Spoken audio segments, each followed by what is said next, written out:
So just going for a walk around Liverpool right now because that stresses me out in that bank. So just going for a walk. Calm down. So just coming for a quick walk where I used to work. A little bit of a catch up to see how everything's doing down there. I won't go down to the office or anything. So yeah, just having a little walk down memory lane.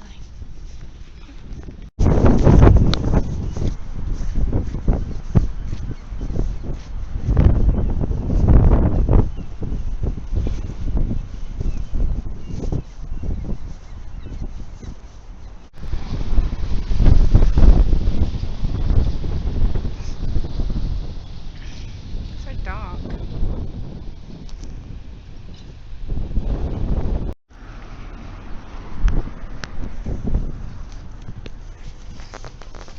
So beside the green building is a new ferry terminal, this one with blue windows, very pretty. There's a lot of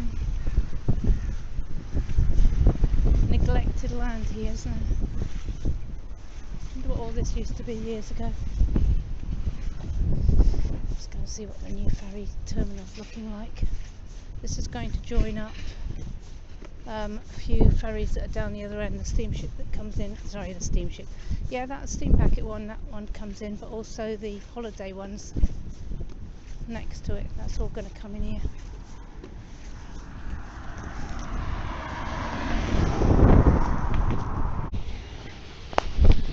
That's a big ferry terminal.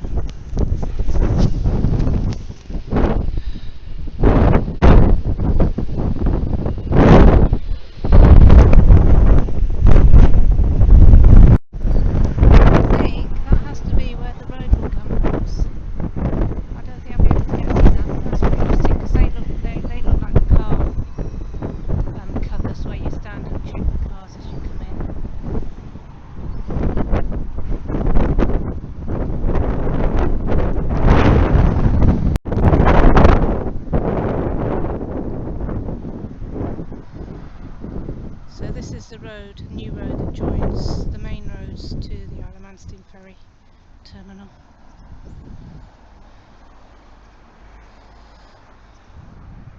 Just gonna have a look. There's a bridge that goes over it, which obviously I can't walk across at the moment because if I walked over that I'd end up in the water because it's not built yet. Let's see how far we can get to look.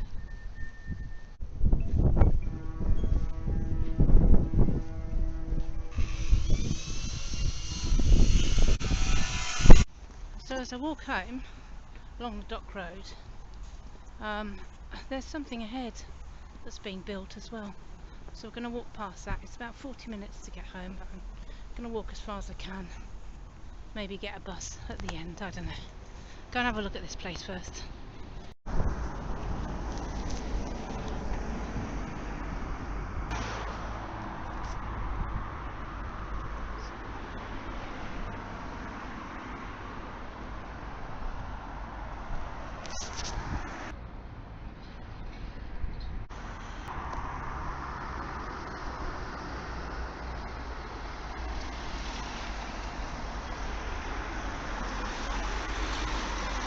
That's really sad that so much of that is derelict.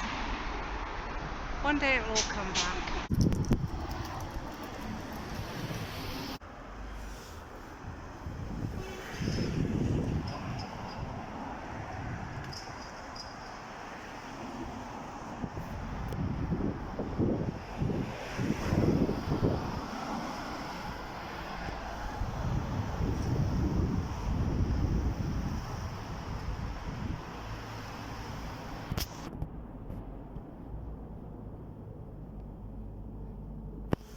So these are obviously been done up.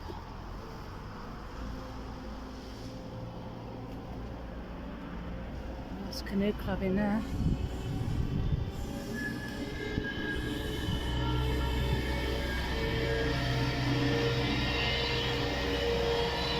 So obviously that's all been done up.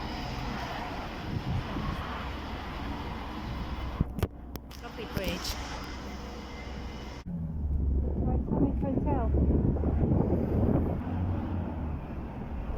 Titanic Memorial. I'm not quite sure. Is it a hotel?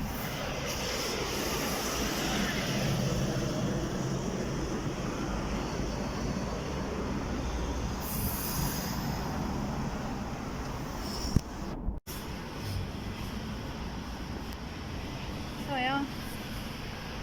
Everton Stadium project. So I know this is going to be the new stadium, but take a look at that wall. That is a castle keep wall, is it not? It's very long. I'm going to have to look this up in the history books. So that's interesting. The sign here is a sign for Southport, Bootle and Liverpool Freeport. Now I've been reading a lot about Freeports on Twitter, so if any of you guys are learning about Freeport, you can look that one up. Heading back up to the top road and then back in towards Liverpool.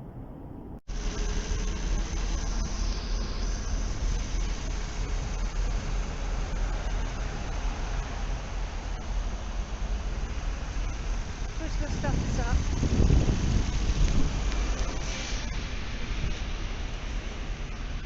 So one of the places I've been working at this week, something happened which was quite serious, and I've had a word with my supervisor because I'm a bit concerned about it.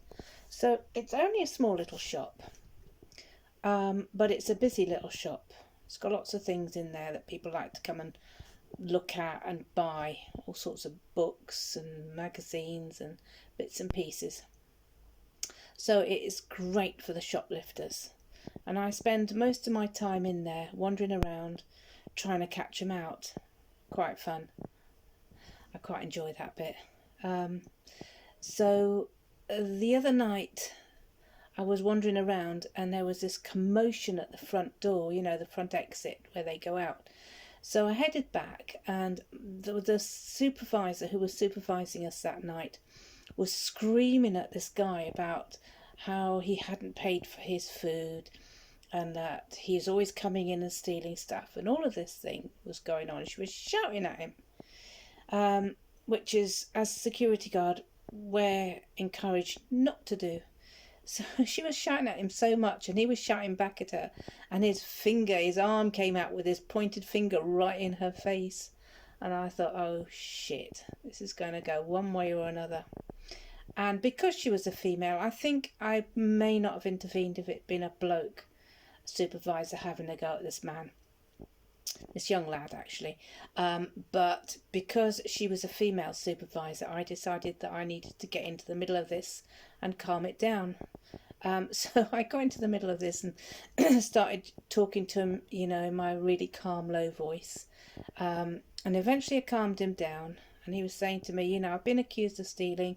This is my money. It's always been in my hand. I wasn't stealing. I was buying the stuff, and I was just going to the self-checkout when, you know, this lady started shouting at me, telling me I'm stealing, and I'm not.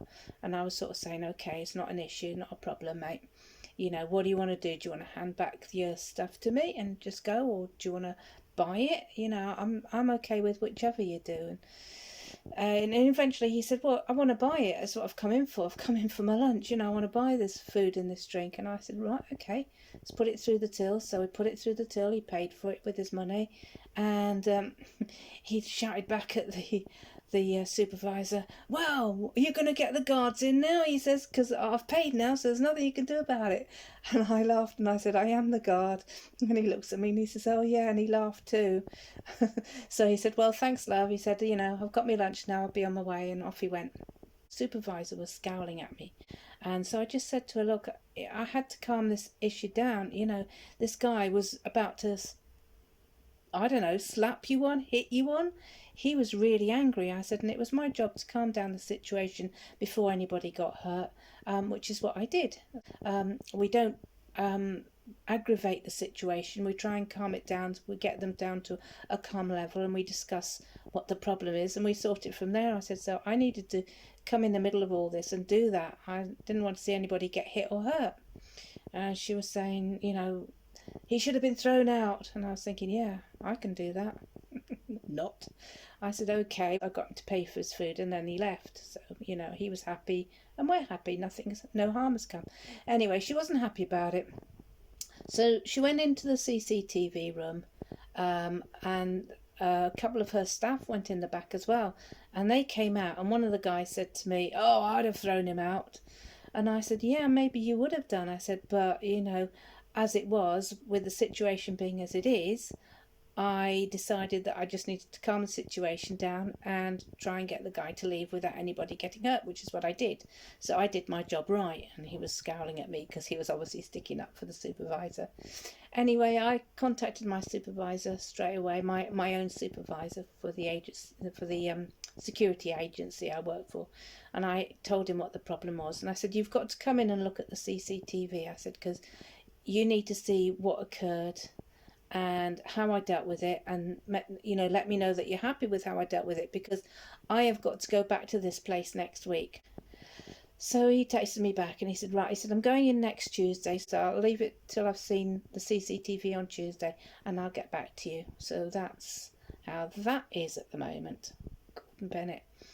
The other place I'm working at is completely different. It's lovely. I love this place that I was working at, this little shop. I was loving it, but when this supervisor decided that she needed to have a go at this bloke, and I don't know what she would have done if she'd got hit. I knew I couldn't have dragged this lad out.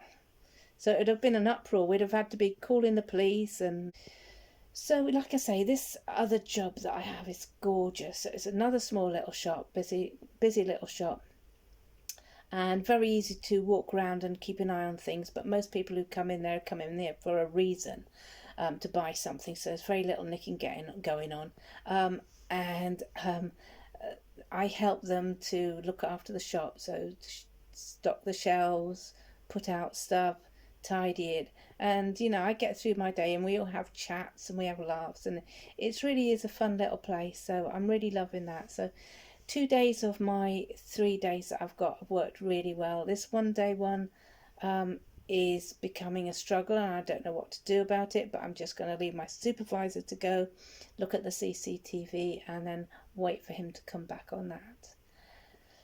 So another thing that's happening is in my flat, my room share here with all the other guys. One of the guys, Robin, he's started up a WhatsApp group. So we're all in this WhatsApp group, which is really cool.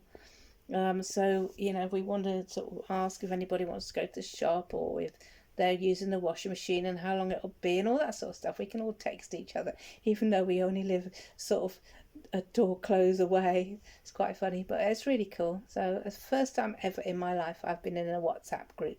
So I have changed my picture on there just to modernize it a bit. So yeah, it's good fun, and I'm enjoying using that and chatting away to the boys. So I'm still the only girl. I think I will only ever still be the only girl. Have I told you about the Chinese guy that's moved in? Doesn't like women, doesn't like girls, doesn't want girls in here. We're getting on okay. So yeah, had an issue with him the other night. He woke me up at 10:30 at night. He actually tried to come into my room. Yeah, he actually turned the handle. But it's a very hard door to open. It was locked anyway, but he was knocking on my door. And so I opened it, and I said, "What's the problem?" So he said, "It's the washing machine." He said, I need you to come and sort it because it's broken. I can't get it to work." So I had a look. He had this badge on his t-shirt, and it said, "I'm a nurse." Okay. And I thought, oh, he's a nurse. I've got to look after him. They work so hard, So I said to him, "Fine, no problem. Let's go down and get it fixed," because I assumed what he needed was the washing machine so he could wash his uniform or whatever for the next day. So anyway, I went down and opened the washing machine. The water poured out, cleared it out, mopped it up. I was mopping away, and Shiva was in the kitchen, and he said to Sonny, he said, "Why are you letting her do all the work?" He said, "This is your problem that you're supposed to be sorting out, and she's doing all the mopping up, and you're just standing there." And I thought, it's right, he is, but it's something I've always done. I've just got on with the job that I've been given. So anyway, I said, okay. I said, cool. Tell you what, Sonny, you carry on mopping up, and I'll clear out um, the the crap collector at the bottom that you have to pull out and clean out. So anyway, I pulled that out, and it was actually clean. So I put it back together. We emptied the washing machine. We emptied of all the water, and I said, righto, let's get your washing in. See how that works. And he said, I haven't got any washing tonight.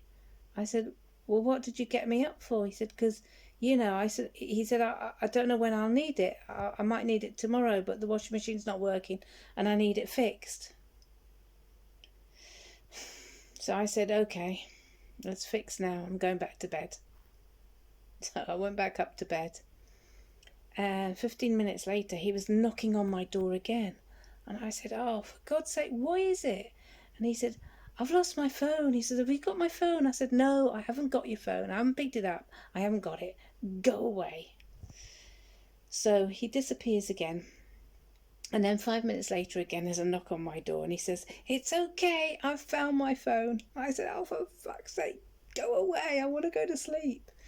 So anyway, he did go away then, and didn't hear from him for the rest of the night. But that was around about 11 o'clock by that time. That was all finished. And I couldn't get to sleep for ages, so I was tired the next day. But yeah, so the other thing, yesterday, I got home at 5 o'clock, and the boys were all downstairs in the kitchen, and they were drinking whiskies. They had a bottle of whiskey on, about 3 bottles of whiskey actually, on the kitchen table, and they were sitting there drinking. And they said, "Oh, come in, you can have a drink. Let's get you a drink." I said, "I don't drink. I'm sorry." They said, "What? Not even beer or wine or anything?" I said, "No, tea and coffee. That's all I drink." So they were a bit surprised. I was a bit surprised that they drank as well, actually, because they didn't look the type. But you know, it didn't make any difference. They were quiet all night. They're so quiet. They're lovely, lovely boys. Yeah, so that was quite funny. But I left them to it because I just made my dinner quickly, and then my microwave meal and scarpered, and left them to it in their kitchen having a laugh. So anyway, that is my news for the week. I've got a day off today, and I've got some shopping coming this evening, some stock again for next week, and we'll see how next week goes. Catch you later.